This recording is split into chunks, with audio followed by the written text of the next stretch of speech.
দীর্ঘ ৫০ বছর আড়ালে থাকা বঙ্গবন্ধুর আত্মস্বীকৃতি খুনি মেজর ডালিম অবশেষে সামাজিক যোগাযোগ মাধ্যম ইউটিউবের লাইভে আসেন। কথা বলেছেন মুক্তিযুদ্ধ সহ অনেক বিষয় নিয়ে।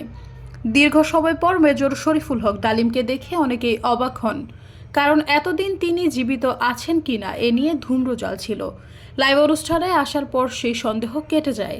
তবে এবার সবার মাঝে দেখা দিয়েছে কৌতূহল জাগা নিয়ে প্রশ্ন, কোথায় আছেন মেজর ডালিম? কোন দেশ থেকে তিনি এই লাইভ অনুষ্ঠানে যুক্ত হয়েছেন? সোমবার রাতে ইউটিউবে এক ভিডিওতে প্রবাসী লেখক, blogger, social media activist doctor Pinaki Bhattacharya major ডালিমের দেশে ফেরার বিষয়ে কথা বলেন। তিনি বলেন, আমাকে সুইডেনের বড় ভাই, যিনি মেজর ডালিমের শিষ্য, তিনি বলেছেন মেজর ডালিমকে তো দেশে আনা দরকার। উনি অবশ্যই দেশে আসবেন। আমাদের দেশে নতুন সংবিধান লিখলে 15 আগস্টকে বিপ্লবী অভ্যুত্থানে মর্যাদা দেব। পিনাকি বলেন, আগের রায় বিচার সবকিছু ইনভ্যালিড হয়ে যাবে। তিনি তখনই বীরের দেশে ফিরবেন। 2024-এর বিপ্লব যারা রচনা করেছেন তাদের অনেকের আইডল ছিলেন মেজর ডালিম। অন্তত আমার তো ছিলেনই। ওনার নাম আমরা আকাশে তুলে রাখব ঈসা খান তিতুবীর হাজী শরীয়তুল্লাহর কাছে।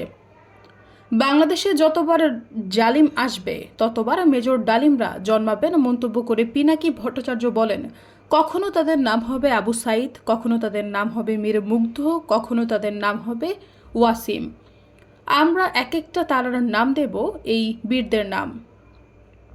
প্রবাসী অ্যাক্টিভিস্ট বলেন, 24-এর বিপ্লব একটা প্রকৃত বিপ্লব হয়ে উঠবে যদি আমরা নতুন সংবিধান লিখে মেজর ডালিমকে দেশে ফিরিয়ে আনতে পারি। সেদিন হবে বিপ্লবের প্রকৃত বিজয়।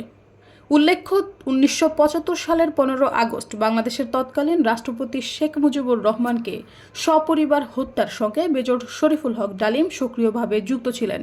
শেখ মুজিব হত্যা মামলায় মেজর ডালিমকে মৃত্যুদণ্ডাদেশ দেওয়া হয়। সৈয়দ ফারিয়া, সমযুগ।